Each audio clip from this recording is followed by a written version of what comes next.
Well, it's early June and we are in our creek bottom unit on the public land. This is the spot where I killed my buck last fall, and we're trying something a little bit different this year.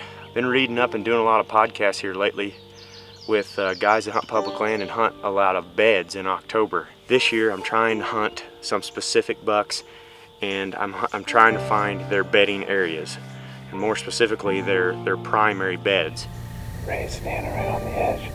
Oh no, they're both big bucks. No, here comes a third buck. Oh my God, dude. It's in a spot, this little kind of draw that juts out in the middle of this marsh. The elevation sits up, the ground sits up about 10, 12 feet higher than the rest of the marsh. So I'm assuming that this is a buck bedroom. There's a lot of old rubs in here, so it would only make sense that one of these old bucks that are living in this unit are bedding in here.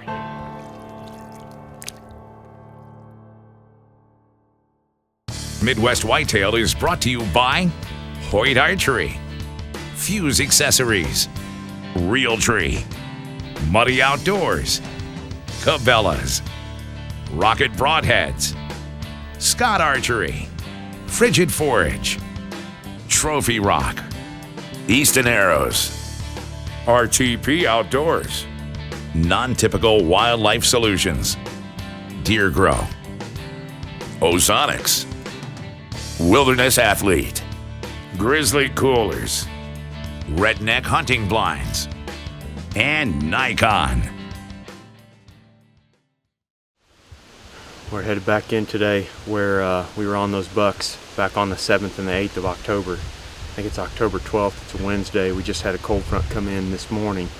We're down here in this creek bottom right now. We're sneaking back to those stands that we saw the bucks out of, and the plan is to jerk those stands out of the tree and then try to maybe crawl across that field. As you can see in the footage, that field is pretty tall, and those bucks are bedded out in it. I think I know pretty close to where they're bedded at, and as long as they're not standing up, we ought to be able to sneak pretty close to them. At least that's the hope. So we're going to take our sweet time getting out there.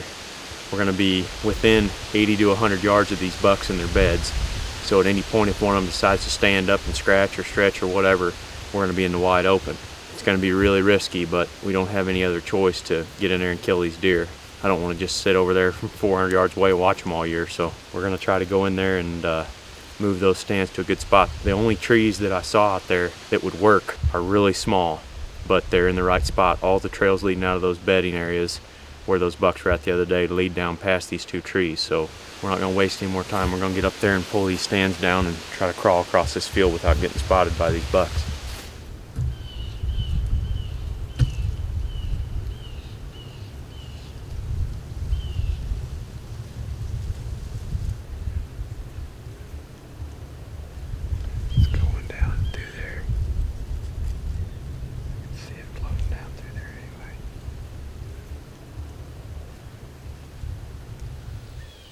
It's about 5:30. We finally got the stands in a tree over here. You can actually see over my shoulder in the back of the frame. There's a little fallen willow tree down there. That's the same willow tree that these bucks have bedded under twice now. I can see over there, but I highly doubt I'd be able to see a buck if he was laying down in his bed. He's probably gonna have to stand up for me to get a look at him. But that willow tree's only about 150 yards away. It's cold tonight, they ought to be getting on their feet soon. We still got a couple hours before dark, but the other night, even when it was warmer, that big 10 was up moving at just a little after 6. So we're gonna sit here and keep glassing that willow and on around here to the east of it where the rest of that bedding is. See if a big one shows up.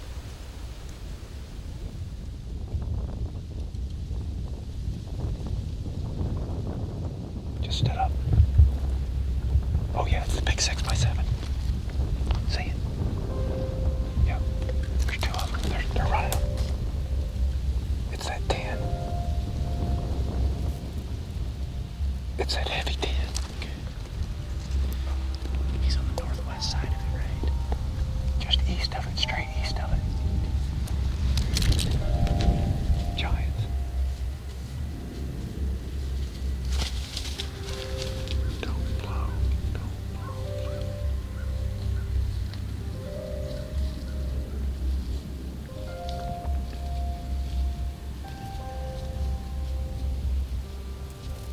6x7's got his head up. Is that the one you're trying to shoot? No, I'm gonna shoot either one of them. Okay. The 10's moving to the left a little bit. I got the 6x7. I can't see the 10. Okay, just keep filming in, that's fine.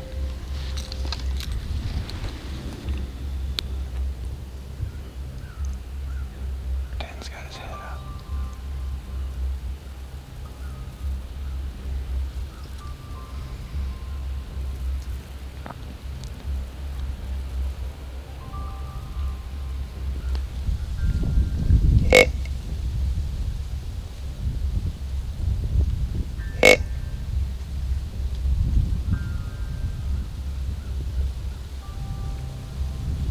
Here's Dan.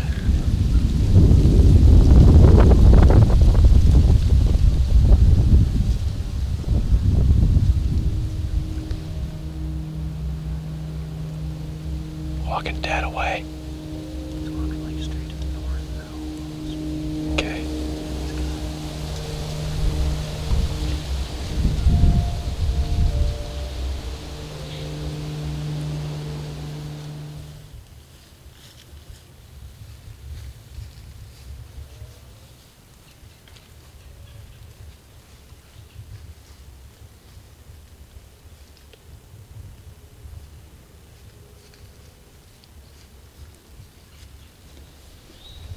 Why couldn't one of those suckers do that?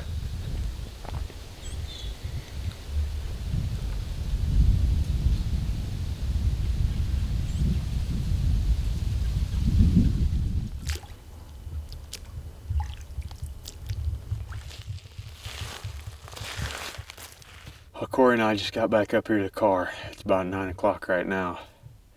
And as you can see, we had a pretty eventful sit. It's really interesting watching these bucks. Everything that Dan was telling us is proven to be true. I mean, these mature bucks in October, they find them a spot like that where they feel secure, you know, a primary bedding area, and they stick real tight to it. It's public land around here. I mean, a lot of it gets pressured. Those bucks have found them a little spot down in there where they never encounter any human scent. And that's definitely where they're living at. We saw 2 of them tonight, and they got up right off the end of that willow. I just got done doing an interview about it when we got up in the tree, that willow tree out there, right off of the end of that thing, and that grass is where they've been bedded every time. And once again tonight, both of those bucks stood up in there. One of them was, I think, a 6x6 with common base points on either side. That's the big deer that came in and bedded next to Zach and I the first night. And the other one is an old, mature, dark antlered 10-pointer, and I've seen him all 3 nights we've set that field. I just thought we were close enough tonight. We had one buck do just perfect and walk right down the trail and right past the stand at 10 yards. Corey and I were in the stand within 150 yards of them in their beds. Pretty exciting getting on bucks here in October. I haven't had much luck doing this in the past, but these buck bedding areas are starting to change my mind, and I just hope we can catch up with one of them. There's some really nice deer living in there, and we got out of there, and I don't think we spooked them, so look for us to be back in there in the next couple of days, doing another hanging hunt in there, trying to make a play on these bucks. I'm pretty sure that we could kill a deer here. Yeah. On this segment, I've got some work I've got to do on one of my best tree stands here. This is a spot that I've nicknamed Old Reliable. We haven't been in here, boy, it's been 2011 I killed daggers, and I've shot a lot of other deer out of here, a lot of does over the years, and I'm sure I've killed some other bucks that are, you know, pretty good solid deer. But since 2011, I haven't hardly hunted this because there haven't been any bucks up here that were mature and, you know, deer that I wanted to go after. There is now though. There's 2 of them popping up on the camera pretty consistently, and there's a big and beastie plot here, and they are just devouring this thing. I mean, it's going to do well to survive until November the way they're hitting it right now. I suppose another rain would help, but I just think it's all the deer pressure that are, you know, getting onto this plot. So we need a west wind or a northwest wind to hunt it most effectively. But also, because I haven't been in here very much for the past 5 years, we need to do just some general maintenance here. One of the first things I need to do is clean up the shooting lanes from the tree stand down to the different spots on this plot where I shoot. I got the Hoyman electric saw to do that. That's just the perfect tool. The other thing I've got to do is swap out the safe line that's in this tree. You don't want to leave those things in for very long. It's best if you take them out every year. Also, the stand has been in there for a while and the tree's grown, kind of grown around it. So I need to do some work on the stand itself and get that back to being safe. So I've got basically 5 years worth of neglect that I need to get into shape here. And then I also have to cut my entry exit route. I've got those things in front of me here and I'm gonna get right at it. Like I said, sometime here over the next couple of weeks, you're gonna see me up in this stand.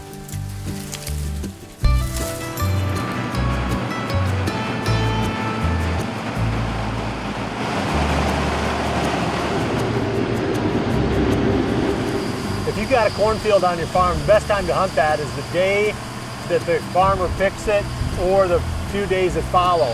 The deer just love coming out and picking up all the waste grain off the ground. It's just easy pickings for them.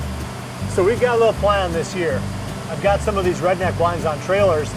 We're gonna put one back here as soon as Tom gets done picking it.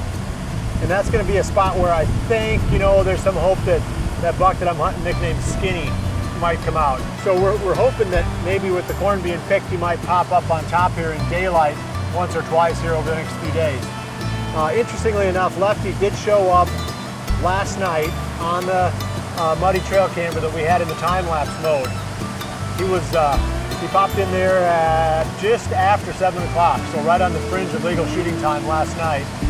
The wind wasn't right to hunt it, and the wind won't be right to hunt there for a few more days, but at least we know that he's kind of halfway in that area. So, with a little bit of luck, if we get a blind out there where Tom picked that corn, maybe we can, get a crack at that deer too.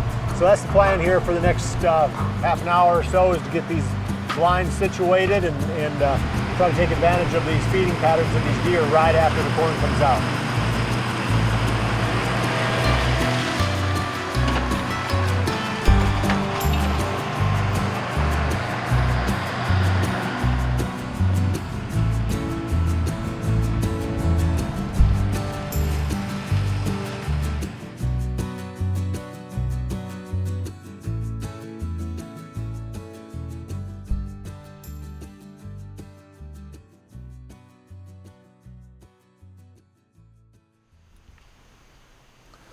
It's Saturday, October 15th, and we moved that blind yesterday, and that was right in this field to my left. Farmer, when he pulled out of the field at last light there, he said there was a big buck that was right next to his grain cart, which is pretty typical. Whenever you're not hunting, of course, there's always a big buck there. If we get lucky, we could run into Skinny. I'm gonna run back there right now and get in the blind, and then once we get settled in, I'll do another update and talk about where we're set up and hopefully what we're gonna see this evening. I made it into the blind here and got settled in. It's about between 70 and 75 degrees at 5 o'clock in the afternoon, so it's way too warm. It's like a sauna inside this blind. This spot right here is just back off a little cove of corn on this field. It's a spot that you can't see from anywhere, so it's a little bit more secluded than the rest of the field. This is not where the farmer saw the buck last night, but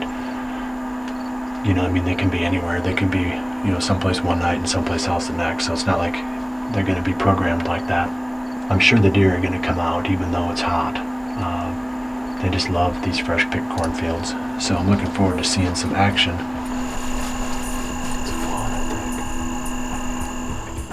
Shooting pretty good at 50 in the yard, even with the wind today, so I knew I was going to have to take some long shots here, or potentially would.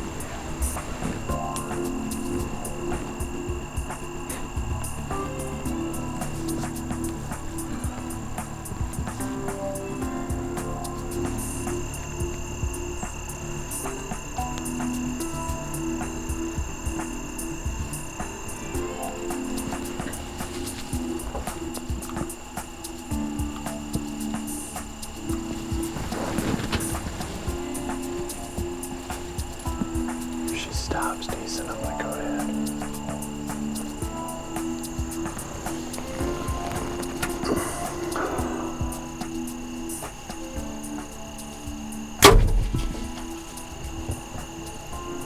Where'd that go?